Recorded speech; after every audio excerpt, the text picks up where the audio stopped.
너희는 여호와를 만날 만한 때에 찾으라. 가까이에 계실 때에 그를 부르라. 악인은 그의 길을, 불의한 자는 그의 생각을 버리고 여호와께로 돌아오라. 그리하면 그가 긍휼히 여기시리라. 우리 하나님께로 돌아오라. 그가 너그럽게 용서하시리라. 이는 내 생각이 너희의 생각과 다르며 내 길은 너희의 길과 다름이니라.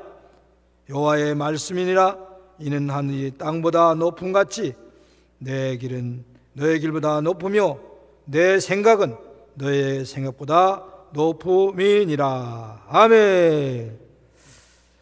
예배 시간은 새벽에는 5시 20분까지 오셔서 5시 10분에는 말씀을 전하실 수 있도록 여러분이 최선을 다해서 협조해 주시기를 바랍니다. 저녁에는 직장 갔다 오시는 것도 있으니까 7시 반까지 오셔서 할 수 말씀 빨리 말씀을 전할 수 있도록 최선을 다하시기 바랍니다. 헌금은 이렇게 각자 자유롭게 할 수 있도록 하겠습니다. 강사님은 서울 명문교회 심우하시는 이덕진 목사님이십니다. 아주 능력 있게 은혜롭게 말씀을 잘 전하시는 훌륭하신 목사님이십니다. 나오실 때 뜨겁게 박수로 환영합니다.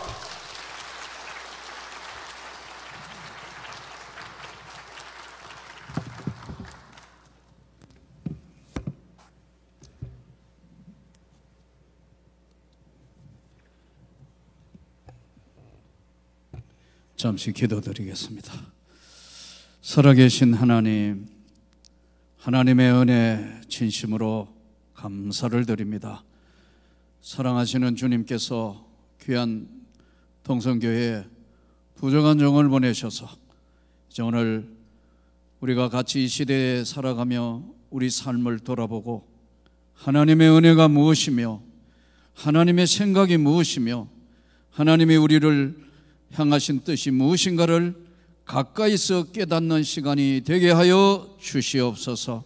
하나님께 드려진 귀한 예물 복의 근원이 되게 해주시고 드린 가정과 생업과 자녀들이 더욱 넘치도록 축복을 받게 하여 주시옵소서. 하나님 앞에 귀한 것 드려진 가정을 일일이 기억하여 주시고 특별히 또 하나님 대접하는 가정을 잊지 마시고 넘치도록 두 손 들어 축복하여 주시옵소서. 이미 하나님의 대역사로 여기까지 왔사오매 우리 동성교회가 지역과 민족을 넘어 세계로 향하여 더욱 큰 일을 감당할 수 있도록 복에 복을 다하여 주시고 영광을 거둬 주시옵소서. 예수 그리스도 이름으로 기도하옵나이다. 아멘. 자, 좌우로 한번 인사합니다. 우리 큰 소리로 한번 인사합니다. 은혜 충만 성령 충만 받읍시다. 할렐루야. 오늘 저는 말씀의 제목이 가까이, 한번 따라 합시다. 가까이. 이사야서라는 이 성경은 예수님 오시기에 700년 전에 예수 그리스도가 이 땅에 오실 것을 예표한 말씀이 이사야서예요. 특별히 이 이사야서는 이게 성경 신구약 전체를, 신구약 성경 전체를 요약해 놓은 것이라 이래 보면 거의 틀림이 없습니다. 그래서 이사야서는 장도 66장이에요. 우리 신구약 성경이 3927 66권이듯이 66장이에요. 또 1장부터 39장까지는 구약적 개념을 가지고 있어요. 그리고 40장부터 66장까지는 신약적 개념을, 예수가 이 땅에 오실 것을 예표하고 있는 게 이사야서입니다. 저는 오늘 이사야서를 통해서 사랑하는 우리 모든 성도님들과 같이 가까이 하나님의 생각이 무엇이며 이 시대를 향하여 도대체 하나님이 우리를 향하신 뜻이 무엇인가, 가까이. 오늘 이 본문에는 너희가 가까이 계실 때 그를 부르라. 만날 만할 때 찾으라. 내 생각은 버리고 하나님의 생각으로 돌아오라. 이는 내 생각이 너희 생각과 다르며 내 길은 너희 길과 다름이니라. 여호와 하나님의 말씀이니라. 자, 오늘 주제가 가깝다는 건데요, 가까운 것은 어떤 사이를 이야기하느냐 하면요, 가까이는 두 가지 개념입니다. 하나는 뭐냐 하면요, 거리 개념입니다. 여기서 저기까지 거리가 얼마나 되느냐, 거리 개념이에요. 서울서 부산까지 거리가 얼마냐, 어디 서울 어느 기점을 찍느냐에 따라 다르지만 대부분 보면은 우리나라의 거리 이수를 잴 때는 종각에서 잽니다. 종각에서 저 부산 어느 지역까지, 예를 들어 부산 진역까지 또는 뭐 부산 해운대까지 이렇게 찍으면 대부분 420km 내지 430km입니다. 서울 부산 거리가요. 거리 개념을 이야기합니다. 킬로미터를 이야기하죠. 유럽과 우리나라는 킬로미터를 이야기합니다. 미국인은 이런 데는 킬로미터를 사용하지 않고 우리가 잘 아는 대로 마일을 사용합니다. 몇만 마일이다. 여기서 거기까지 거리가 마일, 몇 마일 거리 개념이에요. 그래서 하나는 가깝다는 개념에는 첫째는 거리 개념이고 두 번째는 개념이 뭐냐면 마음 개념입니다. 우리가 어떤 사람하고 잘 아는 사람이면 그분 잘 알아요? 나하고 가까운 사이다고. 이 가깝다는 것은 마음이 통하는 이야기거든요. 그렇지 않습니까? 오늘 성경이 뭐냐면 가까이 계실 때 부르라, 만날 만할 때 찾아라. 하나님을 네가 특별히 세상 살다가 보면 하나님과 가까이 있을 때가 있다. 너가 지금 위치가 하나님하고 멀리 있느냐 가까이 있느냐. 오늘 이사야서의 말씀의 핵심은 거리 개념이 아닙니다. 마음 개념이에요. 우리가 하나님하고 얼마나 거리가 가까운 마음을 가지고 있느냐에 따라서 달라지는 거거든요. 교회도 보니까 우리 목사님도 오늘 잠깐 말씀드려보니 40년 목회하셨다 그러는데 저도 35년을 목회했어요. 그것도 뭣도 모르고 지난번에도 한번 여기 와서 말씀을 전한 거로 제가 기억하는데, 저는 고등학교 선생을 10년 했습니다. 학교 교사를 10년이나 했다고요. 공무원 고등학교 선생을 10년 하다가 어느 날 기도하는데 들어갔다가 갑자기 성령의 불을 받은 거예요. 괜히 기도하는데 끌려 들어갔다가 성령의 불을 받는 바람에 이거 어떻게 할 수가 없어가지고, 여러분 고등학교 선생이면 10년을 했으면 거의 특별한 거 없으면 교감 교장하고 아마 지금쯤은 뭐 교장 은퇴했겠죠. 근데 갑자기 기도하는데 끌려갔다가 같이 기도하는데 끼어들었다가 그날 저녁에 성령의 불을 받은 거예요. 이거 어떻게 할 수가 없어요. 더 이상 선생을 할 수가 없어요. 그래가지고 고민하다가 제가 안 되겠다, 신학교로 가야겠다. 그래서 이제 우리 집에 아버지 어머니에게 신학교를 가야 될 것 같다고 이야기를 하는데, 우리 집은 아무도 예수 믿는 사람이 없어요. 한 명도. 6남 1여, 아들 5에 딸 하나인데 아무도 예수 믿는 사람이 없어요. 근데 유일하게 제가 유년주일학교 출신이에요. 하나님께서 주일학교 때 탄일종이 땡땡땡 멀리 들린다, 이 지금 주일학교 다녔던 나를 하나님 기억하셔서 일생 끝까지 따라오신 거예요. 그래서 저는 교회학교에 관심이 많습니다. 주일학교에 관심이 많아요. 솔직히 우리도 교인이 많아가지고 나 우리 성도들 솔직히 집사님들 이름 다 못 외워요. 부끄러운 얘기지만, 그러나 주일학교 애들한테는 무지무지 관심이 많아요. 왜냐하면 애가 이 씨앗이 다음에 온 집안을 변화시킬 수 있다 해서 관심이, 내가 그렇게 살아왔기 때문에 관심이 많다고. 청년들한테 무지무지 관심이 많아요. 이 청년들이 앞으로 어떻게 될 것인가. 왜요? 아까 말씀에 청년 때 살아오면서 수많은 연단과 훈련을 받아 안 믿는 가정에서 오늘 이 길을 걸어오면서 얼마나 힘들다는 걸 누구보다 잘 아니까요. 그러니까 신학교 갈라 하니까 우리 집은 미쳤다 그래요. 미쳤다고 저거. 근데 우리 집 사람도 학교 교사였어요. 우리 부부 교사였거든요. 여러분 부부 교사하면 잘 살잖아요. 아닌가요?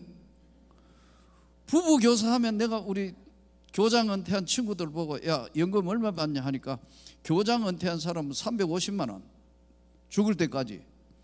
조금 이제 교감하고 조금 연조가 좀 연수에 따라 좀 다릅니다만은 340만 원. 그럼 우리 집 사람하고 둘이 끝까지 교사했으면 어떻게 돼요? 한 달에 적어도 680만 원씩 죽을 때까지 받으면 이거 거의 갑부 수준 아니에요? 여기는 돈 단위가 큰 모양이다. 이렇게 편안하게 살 걸 다 그만두고 신학교 간다니까 난리가 난 거예요. 우리 집에는 저거 미쳤다 예수쟁이 저거 미쳤다고 난리가 난 거예요. 다 반대예요. 우리 처갓집은 5대를 믿는 집안의 여자입니다. 우리 집 사람이 5대. 한국교회 지금 제일 많이 나간 사람이 제가 들어본 거로는 7대까지 내려간 가정이 있긴 하더라고요. 5대를 내려온 가정이에요. 우리 장인 어른이 이수명 장로, 저 경상도 문경 지역 하계교회라는 경상도 지역에는 제일 첫 번째 세운 교회입니다. 선교사가 와가 세웠거든요. 거기에 우리 장인 어른의 아버지 장로님이 예수를 믿어서 그 할머니하고 우리 집 사람의 할머니 할아버지가 예수를 믿어서 선교사 이야기 들어서 논, 밭 기정해서 교회를 세웠다. 경상도 문경 가은 하계교회. 근데 이 신기한 게 우리 어떻게 예수를 믿게 됐냐 하면 아들만 놓으면 죽는 거예요. 우리 장인어른 집안에. 그래서 아기를 놓으면 아들은 죽고 이제 딸만 있으니까 고민을 많이 해서 있던 어느 날 선교사가 그 지역을 지내가면서 예수를 믿으면 하나님이 가정에 복을 주시고 지켜주신다고 그렇게 말씀한 거예요. 그러니까 그 당시에 우리 집사람의 할머니가 그 말씀을 믿고 예수를 믿기로 작정하는 거예요. 그래서 할아버지하고 이제 예수를 믿기 시작해요. 선교사 이야기도 아까 이야기하는 거기에 교회를 시작합니다.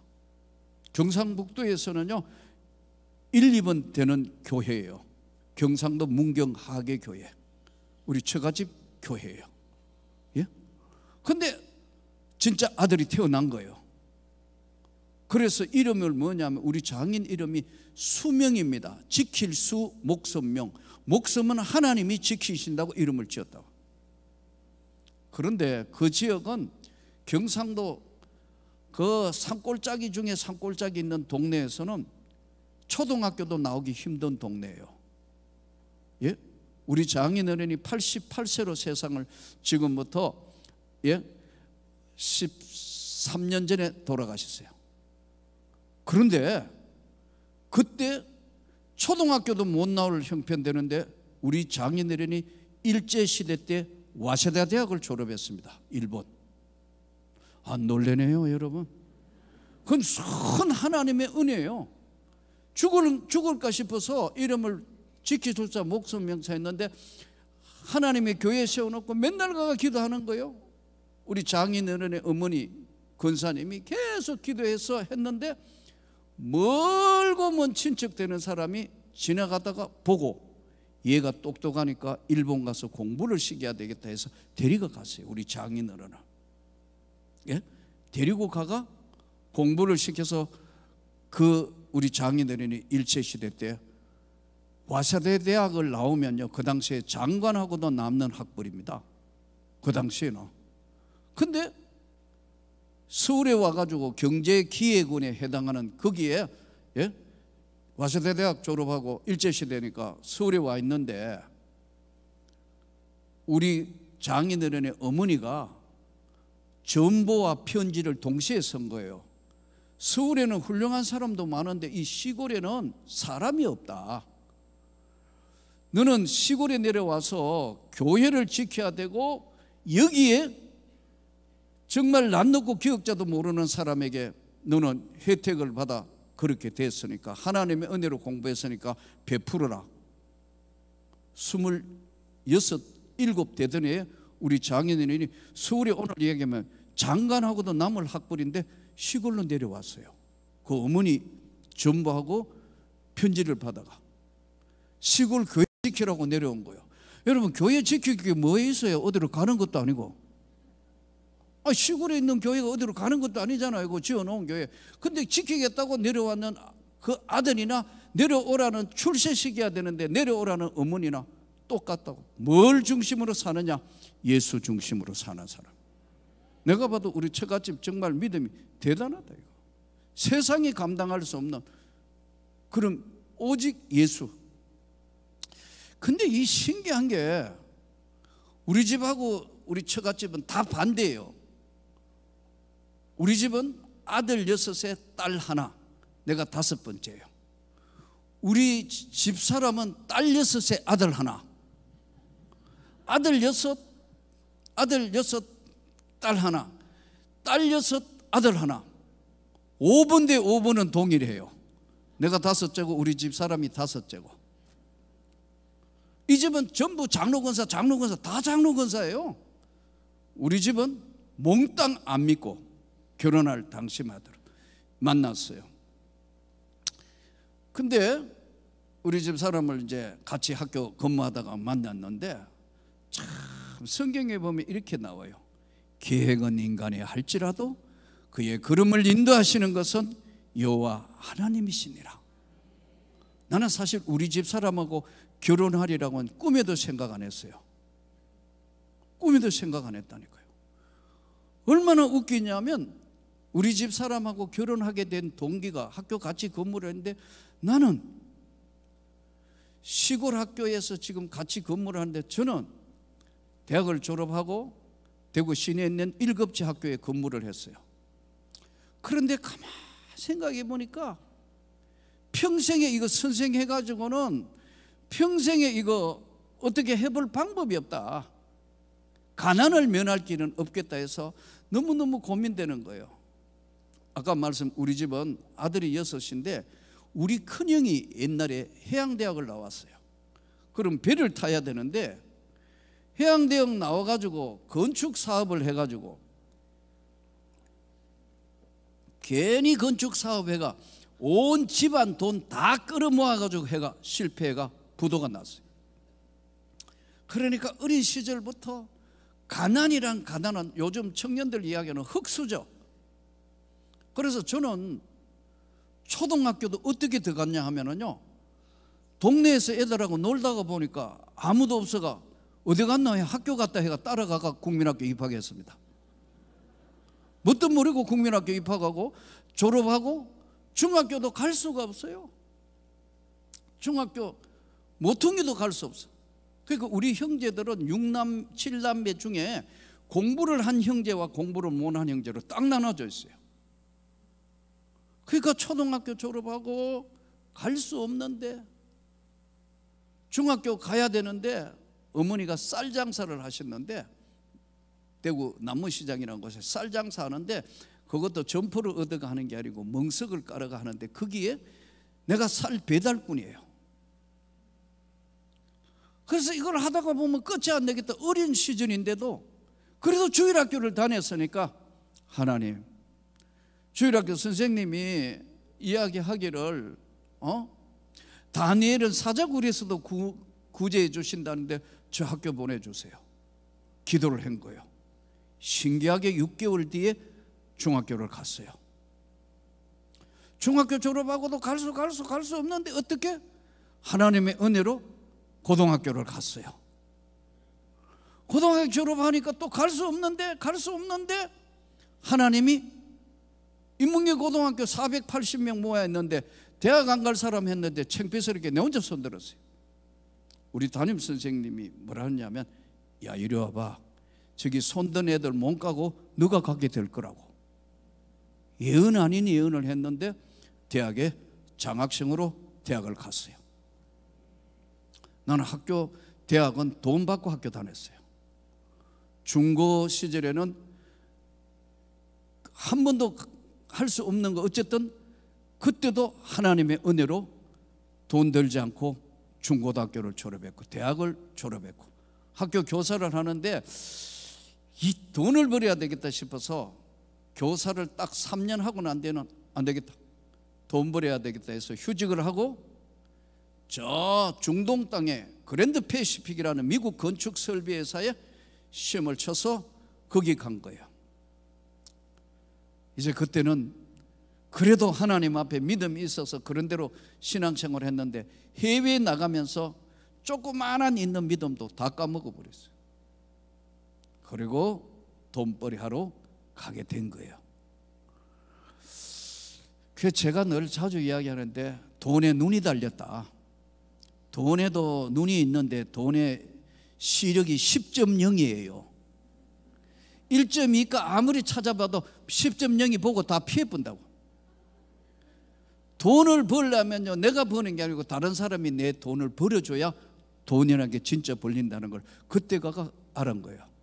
돈에 눈이 있고 돈에 길이 있다는 걸 알았어요. 아하, 이게 이렇게 되는구나. 근데 몸이 아팠어요. 양쪽 신장이 뭉개져 버렸어요. 그래서 잠시 한국에 나왔다가 그때 제가 나간 게 저 중동 땅 돈벌이는 쿠웨이트, 사우디, 중동,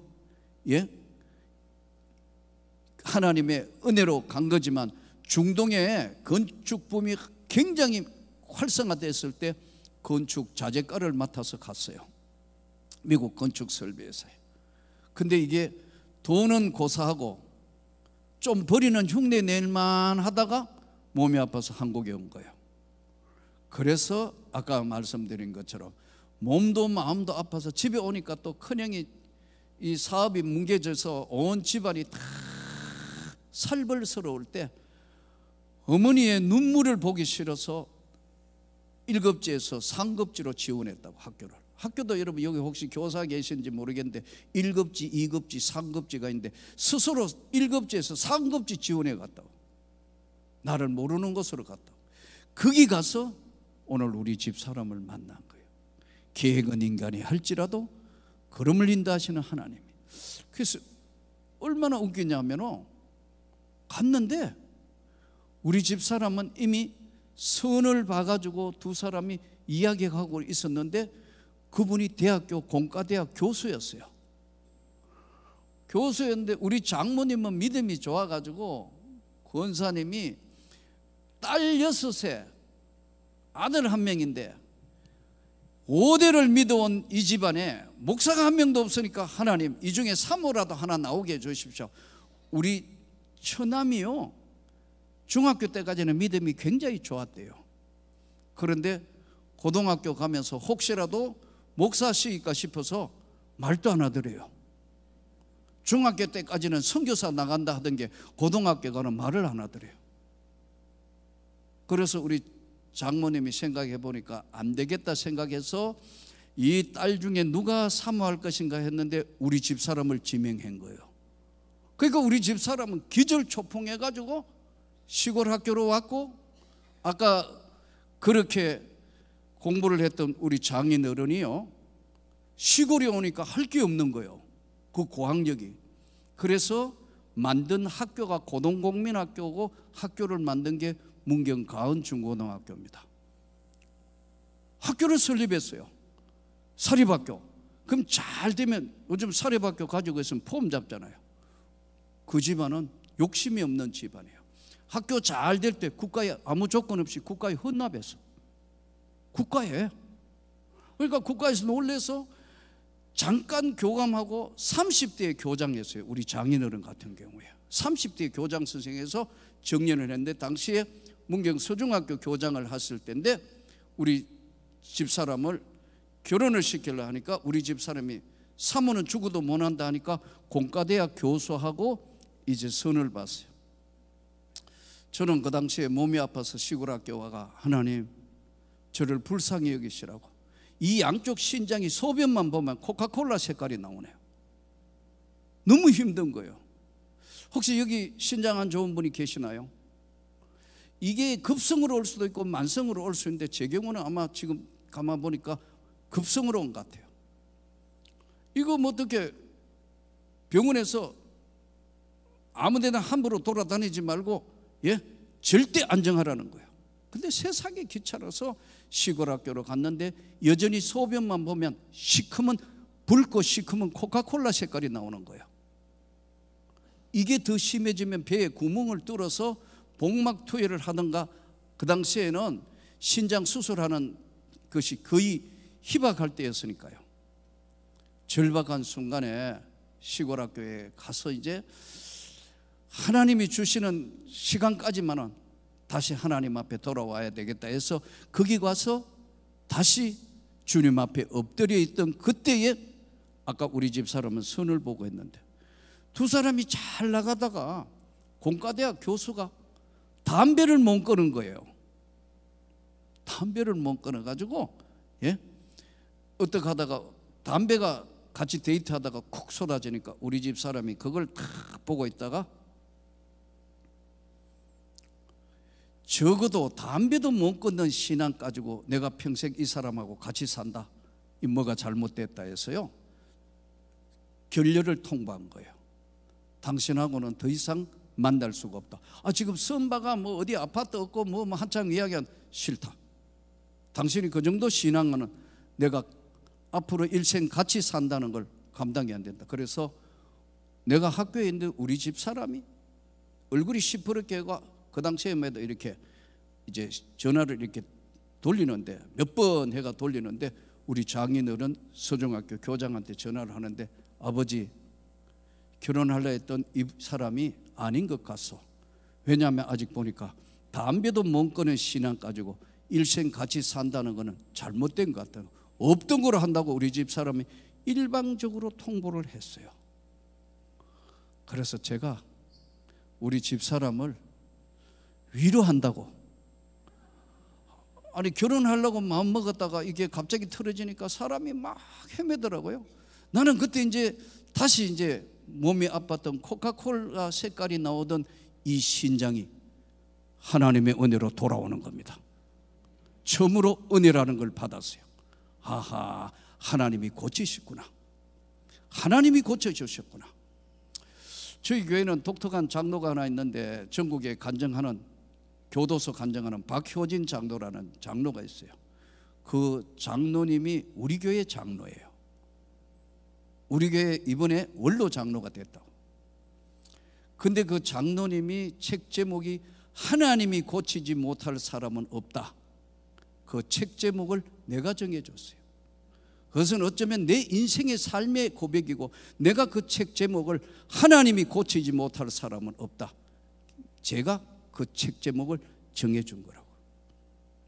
훌륭한 장로님이에요.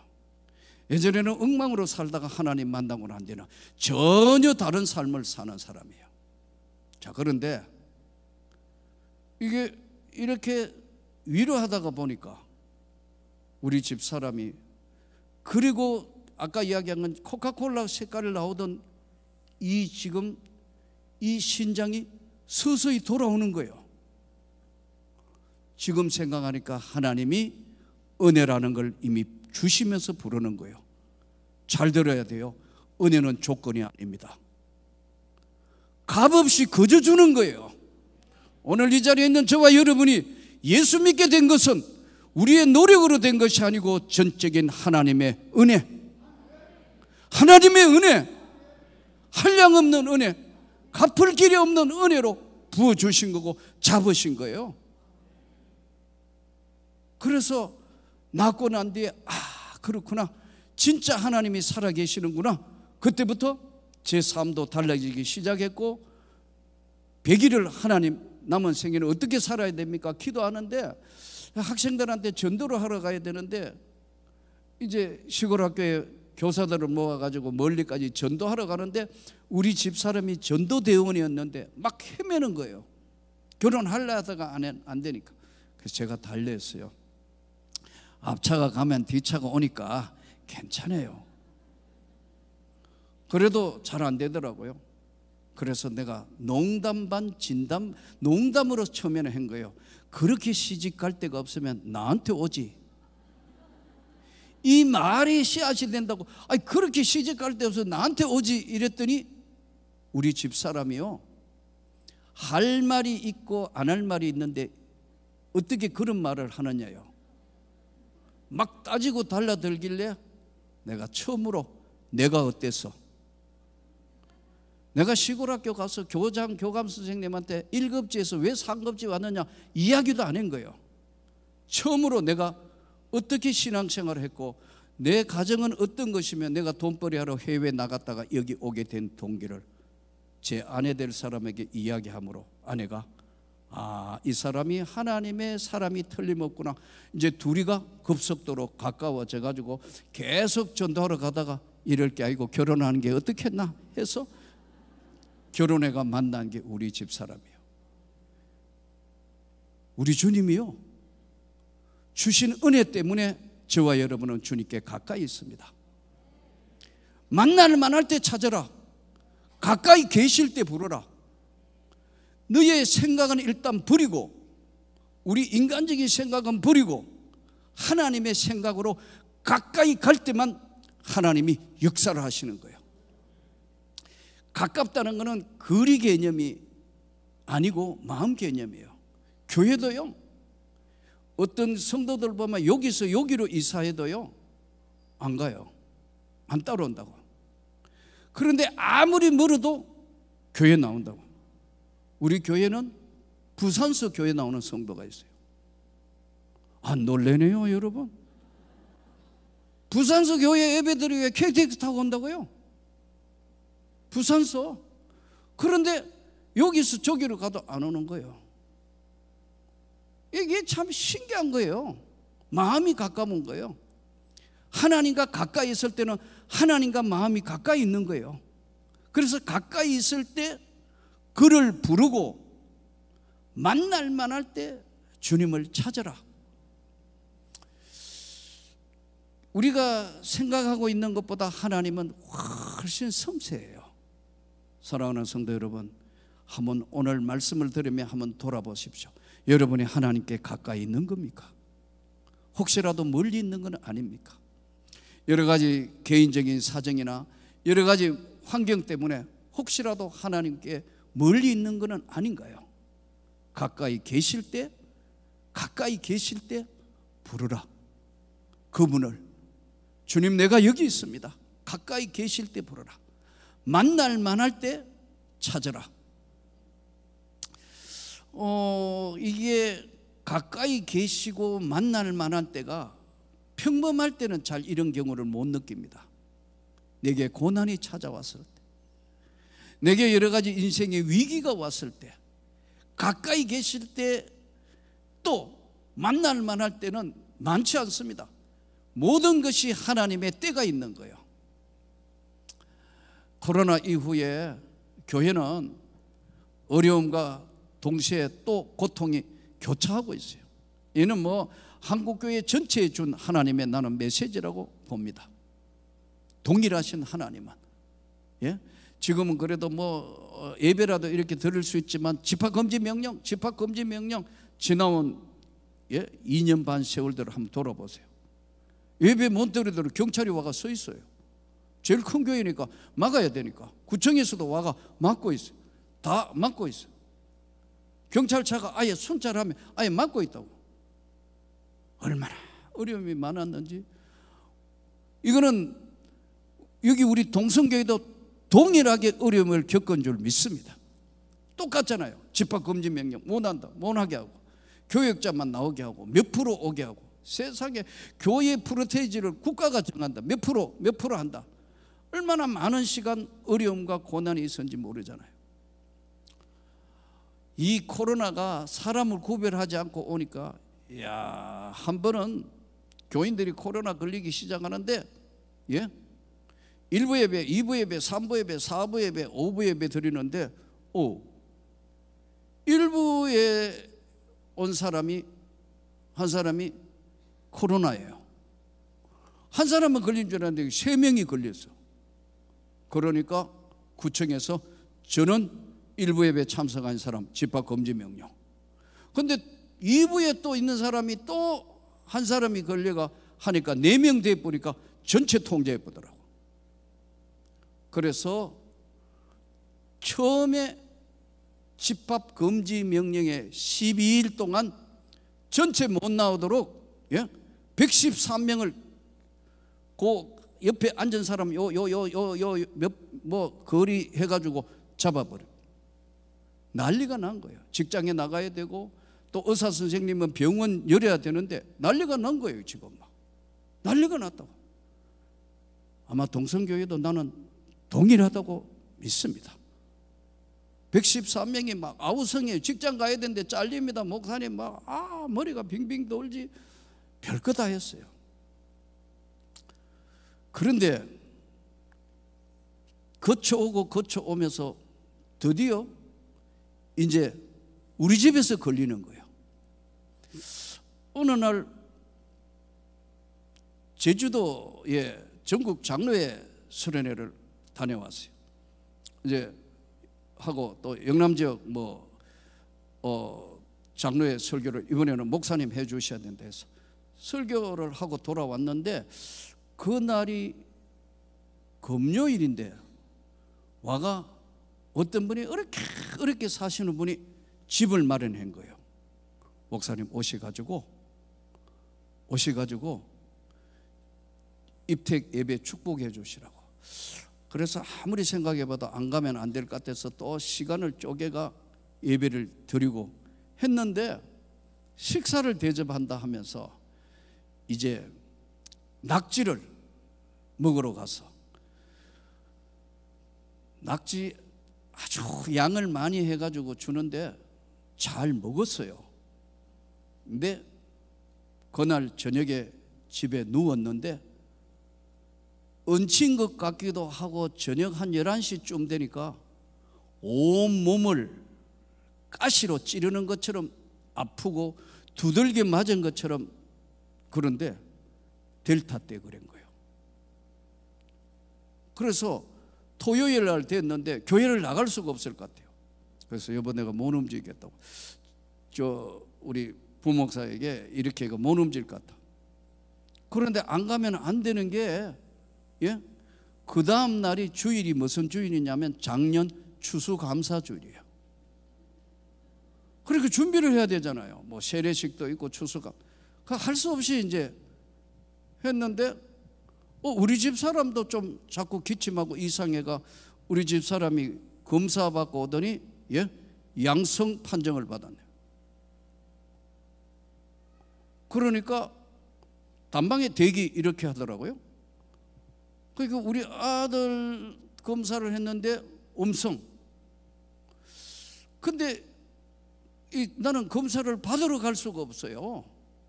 왜냐하면 내가 가가 양성돼 보면 몽졸이 다 또 목사님이 걸리면 몽졸이 1, 2부, 2부, 3부, 4부, 5부 예배드린 모든 사람을 다 격리시켜 버리니까.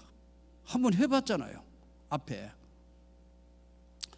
그래서 토요일 지내고 일단 주일은 지내고 해야 되겠다 해서 주일을 지냈는데 주일날 죽을 것 같아요. 그래서 못 간다고 부목사 보고 설교하라고 주일날 못 일어나서 그렇게 하니까 준비도 안 됐는데 갑자기 주일날 부목사 설교하라면 어떻게 되느냐. 우리 집 사람이 사모가 눈에 불을 쏘고 남편이 죽을지도 모르는데 그러길래 그렇지 목사는 나무 먹자 죽을 사자니까 가도 교회에서 죽어야 되겠지. 교회 갔어요. 그 일부 예배 했어요. 일부 예배하고 집에 올라 했는데 그래도 하니까 또 할 것 같아. 2부 예배 또 했어요. 하니까 3부 예배 때는 이제 세례식 하고 뭐 다 해야 되니까 또 3부 예배 했어요. 4부 5부는 도저히 할 수가 없어. 부목사 하라 그러고 집에 들어가지고 12시간을 잤어요. 근데 이게 이제 코로나가 심각 단계로 넘어가는 걸 나만 모르는 거예요. 혹시나 아닐까 했는데 월요일이 됐어요. 월요일 날은 또 계속해서 행사가, 우리 노회가 저 인천에 있는 어느 부대에 교회당을 지었고 거기에 헌당식을 하는데 서울 강남노회가 전부 다 임원들하고 그리고 또 지금 여전도 회장들 불러가 거기 가서 설교하고 축사해야 돼요. 갔다 안 갈 수가 없어. 그래서 또 갔어요. 죽을 줄도 모르고 죽는 줄도 모르고 또 갔어요. 가서 다 했어요. 그 다음 날은 지금 우리 박 목사님이 하시는 거 개척교회 살리기 운동, 제가 우리 교단에 한국교회 살리기 운동을 지금 17년째 하고 있어요. 농촌교회, 어촌교회, 개척교회, 이 사람들 해마다 300명 모아다 놓고 꿈을 주는 목회자 세미나를 17년째 하고 있어요. 그리고 어려운 농어촌교회, 개척교회 이분들을 대학교 장학금을 1년에 2천만 원씩 지불을 하고 있어요. 그 외에 행사하는데 거의 한 1억 가까운 8천에서 9천, 어떨 때는 장학금을 많이 지불해야 될 때는 더 많이 지출이 돼요. 이거를 지금 17년째 올해 8월 달에 했어요. 그리고 가을에는 여자 선교사들 다시 처음 소명받을 때 가슴에 불같은 은혜가 식지 않게 해야 된다. 이게 하나님이 나에게 맡긴 사명이 돼서 지금 17년째 하고 있어요. 그 가을에 여성 선교 대회를 해야 되는데 내가 강사고 주관사인데 우리 교회가 주관해야 되는데 안 할 수가 없어가지고 그때는 인천 갔다가 이번에는 또 어디를 하느냐면 저 경상도 청송 주황산에서 하는 거예요. 그래가가 7시간 갔다가 왔다가 수요일 되니까 도저히 천지가 빙빙 돌아서 안 되겠는 거예요. 우리 집사람은 지금 실려가고 생활치료센터에 실려가고 검사를 받으러 관악 보건소에 가가 검사 딱 받으니까 확인 불가, 음성도 아니고 양성도 아니고 미확인, 다시 재검사 명령이 떨어졌어요. 그래서 다시 검사를 해가지고 하라고 그러는데 집에 오니까 머리가 빙빙빙빙빙빙빙빙 막 핑핑핑 도는데 이상하다. 그래서 할 수 없이 우리 딸한테 전화를 했어요. 아빠가 이상하다. 119에 전화를 해라. 우리 딸이 지금 서울대 나와가 지금 강남의 변호사입니다. 그래 아빠? 알았어 하면서 119에 신고를 해가 119가 찾아와가지고 우리 집 사람은 생활치료센터에 이미 가고 나를 와가지고 탁 대반 산소 포화도 딱 되니까 세상에 코에 산소 호흡기를 꼽고도 산소 포화도가 90이 안 나오는 거예요. 이래 될 경우에는 머리에 뇌 세포가 죽기 시작한다고. 이 사람들이 놀란 거예요. 이 지경인데 어떻게 이때까지 있었냐는 거예요. 말을 할 수가 없어요. 그래서 대반무전을 들고 막 긴급 환자. 그런데 나는 천지가 빙빙 돌아가는 거예요. 그래서 119에 실려가지고 전국에 수배하는데 그때는 충청북도 이남에는 병실이 하나도 없었다고 뉴스에 나올 그 시기예요. 생명이 왔다 갑자기 생명이 왔다 갔다 하는 산소 포화도가 안 올라오니까. 근데 막 전화하더니 서울 의료원 긴급 음압병동으로 긴급 호송 간 거예요. 이야, 그때부터 일이 벌어지는데 정신없이 이제 응급실로 실려가가지고 검사를 딱 하니까 세상에 음성, 폐 다 먹어버려가지고 여기서는 코로나 아무리 찔러도 안 나오는 거예요. 음성이에요. 음성.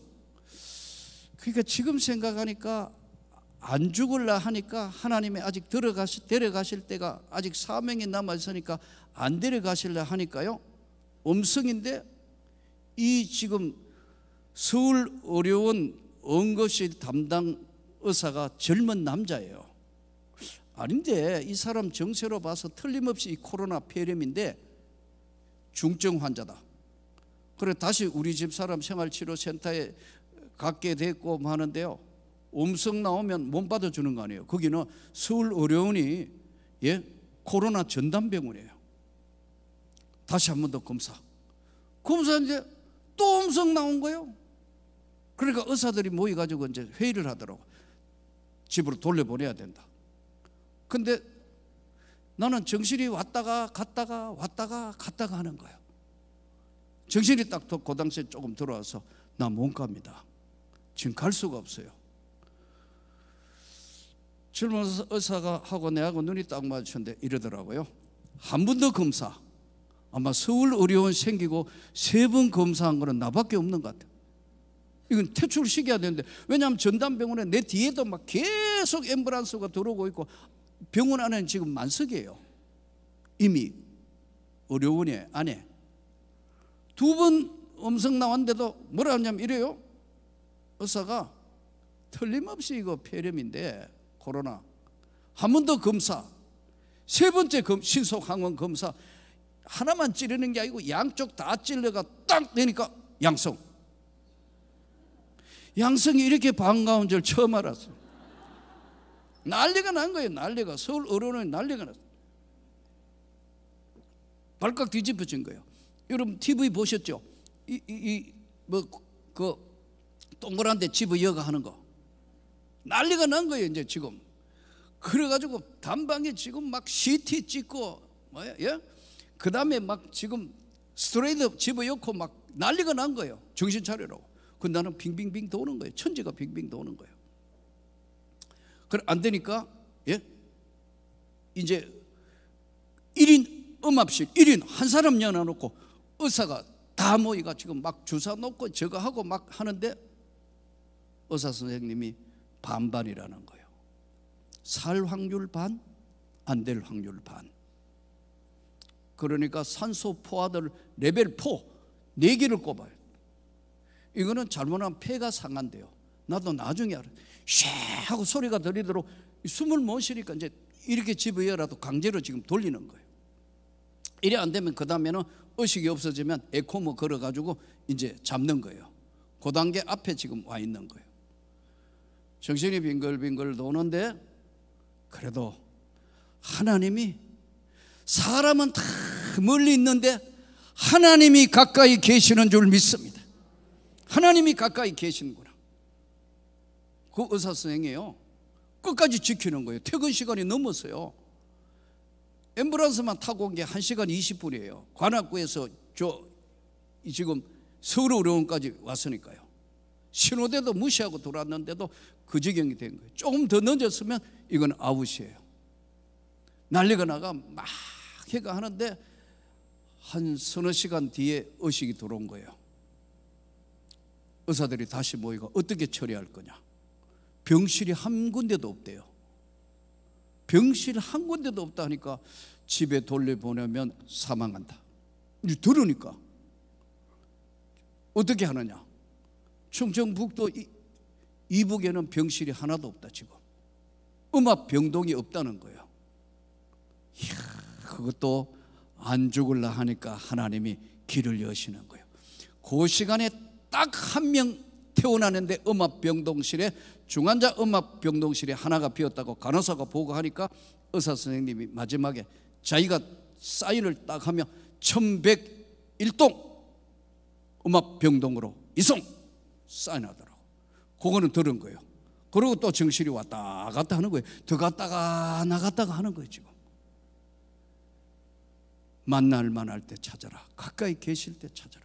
그래서 이제 병동에 올라갔는데 거기서요 생사가 왔다 갔다 하는 걸 12일 했어요. 아차 하면은 문 열면 이제 장례식장으로, 아차 하면은 이제 살아나느냐 죽느냐.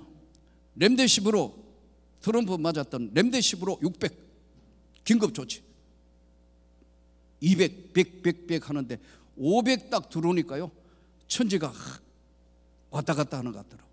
체력이 못 버티는 거예요. 체력이. 음식을 먹을 수가 없어요. 저는요 고난이 많았던 어린 시절부터 자식은 많고 먹을 것이 없던 우리 시절에는 난 평생에 한 번도 밥맛이 없어 본 적이 없어요. 안줘가 못 먹고 없어가 못 먹고 더 들어갈 때 없어가 못 먹지 한 번도 밥맛이 없는 적이 없어요. 그런데 음식 보니까 욱 하고 토하는 거예요. 먹을 수가 없어요. 숨은 산소 마스크를 꼽아놨는데 음식을 먹을 수가 없다. 약은 고도의 강한 약이 들어오는데 몸이 못 버티는 거예요. 잠도 잘 수도 없고 내가 그 음압병동 중환자동으로 옮겨가 탁 보니까 내 옆에 80 먹은 할아버지가 누웠어요. 이분은 오늘 내일 지금 모르니까요. 산소 이게 지금 완전히 이제 그 에코모 걸어 놓은 데다가 등창이 나고 이리저리 움직이는데 이 할아버지는 언제 어떻게 될지 모르니까 간호사들이 초미의 관심으로 삑삑삑 하면 간호사들이 4명 5명이 다 쫓아 올라오는 거예요. 예? 그 1번 환자, 내가 2번 환자, 그 다음 3번 환자, 4번 환자, 이제 중환자 순서대로 1, 2, 3, 4 조그마한 방에 음압병동에 지금 대기 중인 거예요. 이야, 그래서 병원에서 우리 집에 통보를 한 거예요. 어쩌면 아마 치료는 하겠지만 확률은 반반. 우리 집 사람도 지금 생활치료센터에 끌려가고 우리 아들한테 문자가 온 거예요. 우리 아들이 정신이 없어가 차 몰고 오다가 그 전화 문자하고 전화 받고 교통사고 날 뻔했대요. 우리는 아직 아버지하고 이별할 준비가 안 됐는데, 그리고 한쪽에 차 세우고 하나님 그러지 마시라고 간절히 눈물로 기도했다더라고. 그 다음에 이제 다 우리 집에 통보를 해가 마음의 준비를 가지라는 얘기예요. 나는 11월 29일 날 들어갔는데 12월 6일에서 7일 넘어갈 사이에는요, 내 몸이 스스로 못 버틴다는 걸 내가 아는 거예요. 잠을 잘 수가 없어요. 병원에서 간절히 요구해가 수면제 먹고 7분 자는 거 있죠. 수면제 먹고 눈 떠보면 10분 잤어요. 수면제를 알약 먹는 듯이 먹어야 잠을 잘 수가 없다고. 삑삑삑삑 기계 소음과 옆에 그 할아버지 80세 먹은 할아버지인데 또 이름도 독특해요. 이름이 이장로예요. 장로님이라는 게 아니고 늙을 노자 이장로더라고. 예수 안 믿는 분인지 어떤지 모르겠는데 어쨌든 의식이 없고 내가 2번 3번 4번 한 사람은 열이 전혀 안 떨어지고 39도 8부 뭐 39도 7부 내가 이 사람 코로나 때문에 잡아놓은 사람, 또 한 사람은 나처럼 이제 숨을 잘 못 쉬는데 원래 규폐 환자였대요. 근데 이제 이 코로나 걸리니까 이제 중증 환자로 해가 분류돼가 있고 내가 2번이고. 이야, 죽음이 가까이 와 있는 거예요. 이때 주님도 가까이 계시는 거예요. 의식이 있을 때 내가 문자를 보내고 해야 되겠다. 전화를 코에 꼽아놨으니까 전화하기도 힘드니까 문자를, 아버지가 없는 인생은 어떻게 살 것인가. 아이들한테 이제 아빠는 후회 없이 살아왔다. 목사로서 복음을 전하는데 후회 없이 세상을 살아왔다. 그러나 아빠가 없는 인생은 어떻게 살아야 할 것인가 문자를 보냈어요. 또 교회도 선임 장로님에게 내가 없으면 어떻게 하고 쭉 문자를, 교회가 난리가 난 거죠.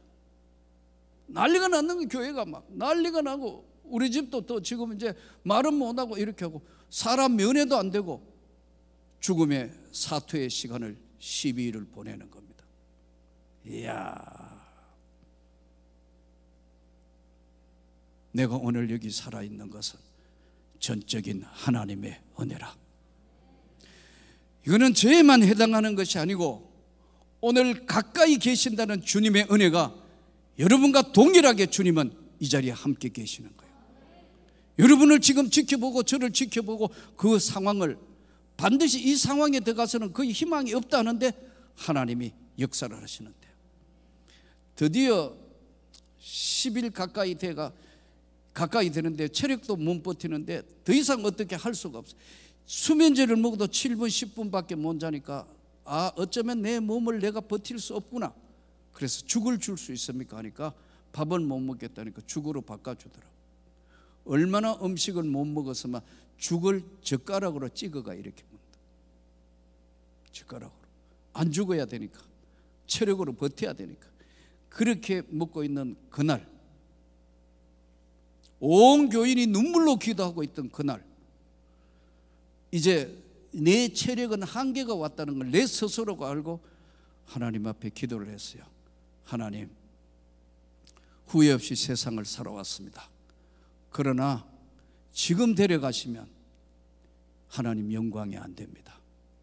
아직 우리 가정도 아직도 내가 예수 믿고 어머니 하나님 앞에 돌아오고 이제 한 가정씩 돌아오고 아직도 형님네하고 형수들 몇 가정은 남아있는데 내가 마무리를 지어야 되는데 이 가정은 하나님, 내 조카대에 와가지고는 선교사가 2명이 나왔습니다. 하나님의 은혜로 열심히 조카들은 다 믿는데 아직도 은혜 받지 못하고 아직도 하나님께 가까이 못 있는 형제들을 내가 마무리를 해야 되는데 하나님, 이건 아닌 것 같습니다. 두 번째, 우리 교인들이 너무 슬퍼할 겁니다. 정말 하나님이 데려가실 작정하시지 않았다면 고쳐주십시오. 이제 마지막 기도를 한 거예요. 마지막 기도를 나름대로는 하고 눈을 감았는데 처음으로 4시간 잤어요. 처음으로. 그때 주님이 내 가까이 계시는 것을 느끼는 거예요. 눈을 떠보니까 날짜가 12월 9일로 바뀌었어요. 그 순간에 눈을 떠보니까 새벽 2시 40분이에요. 새벽 2시 40분. 근데 그 앞에서 처음으로 이제 4시간을 아까 말씀드린 거죠. 한 10시 조금 넘어서 잠이 들었는데 처음으로 10분, 7분 자던 4시간 자고 눈을 탁 떴는데요. 잘 들어야 돼요. 얼마나 다시 평생에 내가 설교하며 평생 했지만 기도가 얼마나 무섭다는 걸 처음으로 다시 경험하는 거예요. 온 성도들이 울면서 기도하는 그 소리가 병실 전체에 막 흔들흔들 하는 거예요. 눈을 떴는데 난 지진이 일어난 줄 알았어요. 이게 뭐야? 하는데 막 병실하고 병원이 들썩들썩 움직이는 거예요. 이상하다. 그런데 성도들의 기도하는 소리가 내 귀에 들리는 거예요.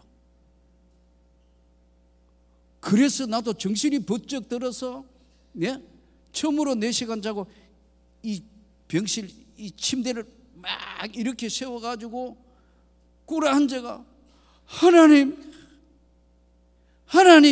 그러는데 이야, 누가 뭐라고 말하는 사람도 없는데 딱 가슴속 깊은 곳으로 말씀이 전해오는데 나는 이 병실을 살아서 나간다. 하나님이 고치시기로 작정하셨다. 이게 딱 오는 거예요. 그러니까 일어나가 주야 막 회개하며 기도하니까 간호사들이 다 쫓아온 거예요. 밤 2시 40분에 환자가 일어나가 발작하는 줄 알고 지금 다 올라왔는데 막 무슨 일입니까 하더라고. 아니라고. 얼마의 시간이 지나고 아침이 됐는데 이야, 거짓말처럼 산소 포화도가 정상으로 올라오는 거예요. 이거 뭐라고 설명을 못하겠다. 4개를 꼽아가지고도 95가 나와야 이게 정상인데 계속 밑으로 내려가던 게 한순간에 정상으로 올라오는 거죠. 순회하시는 의사 선생님이 탁 오더니요, 시간마다 체크하니까 탁 오가 수치하고 탁 보더니 이렇게 하는 거예요. 정상으로 돌아왔으므로 모든 치료가 끝났습니다. 이야, 전적인 하나님의 은혜입니다. 하나님은 언제나 위기와 고난 때 여러분 가까이 있는 거예요. 이것을 리얼하게 코로나 시대에 다시 한번 저는 죽는 연습을 하면서 살아온 거예요. 제가 나오던 그날 간호사 선생님들이 박수를 막 치는 거예요. 그래서 기도를 했어요. 하나님, 여기 와 있는 이 안에 4명 있는, 나까지 4명 있은 이 안에 바울 사도가 난파선 때 기도했을 때 다 살려준 것처럼 여기 있는 사람도 같이 나가게 해 주십시오. 이야, 그 할아버지 에코모 띄고 정상으로 돌아오는 거 있죠. 여러분, 내가 여러분에게 다시 말씀드립니다. 하나님과 가까이 있으면, 기도하면 하나님이 들으시는 거예요. 우리는 은혜라는 걸 잃어버리면, 은혜는 시간 속에 경험하는 거거든요. 믿음과 은혜는 배워서 되는 게 아니에요. 하나님의 은혜는 일방적으로 부어주시는 은혜란 말이에요. 그걸 목사가 지금 다시 이 목회도 적게 한 게 아니고 35년을 목회하고 난 나에게 다시 한번 실습하게 하시는 거예요. 가까이 계실 때, 교회에 돌아올 때, 나갈 때 혹시 모르니까 후유증으로 제일 빨리 하면은 2달, 어쩌면 6개월 다 먹었으니까 어쩌면 평생 휠체어를 타면서 할지도 모른다는 이야기인데, 여러분, 나오자마자 그 다음 주에 설교하며 강단에 복귀했어요. 이제 말씀을 여러분들이 잘 들은데 가슴에 손을 놓고 한번 생각해 보세요. 하나님과 가까이 있는 것인가? 내가 내 생각 때문에, 여러 가지 환경 때문에 하나님과는 너무 멀리 있는 거 아닌가? 가까이 계실 때 그를 부르라. 만날 만할 때 찾으라. 너희 생각은 다 버리고 하나님께 돌아오라. 그리하면 그가 긍휼히 여기신다는, 오늘 이 말씀을 붙들고 이 어려운 시대에 여러분과 제가 다시 하나님의 은혜의 새로운 출발을 예수 이름으로 이루어지기를 축복합니다. 예수 이름으로 이루어지기를 축복합니다. 그 가까이 계시는 하나님의 능력이 여러분과 함께 하기를 축복합니다. 우리 시간에 한번 손을 듭시다. 하나님, 어쩌면 말은 그렇지만 하나님으로부터 너무 멀리 있는 건 아닌지 모르겠습니다. 용서하여 주시옵소서. 심령이 가난한 자는 복이 있나니 천국이 저희 것임이라 했는데, 하나님 은혜를 부어주시고 주님과 가까이 있게 하여 주시옵소서. 만날 만할 때 찾게 하여 주시옵소서. 새로운 출발을 하게 하여 주시옵소서. 우리 영혼의 회복이 있게 하여 주시옵소서. 눈물을 돌려 주시옵소서. 은혜를 부어 주시옵소서. 성령으로 다시 시작하게 하여 주시옵소서. 동성교회가 다시 민족을 넘어 세계로 일어나 가게 하여 주시옵소서.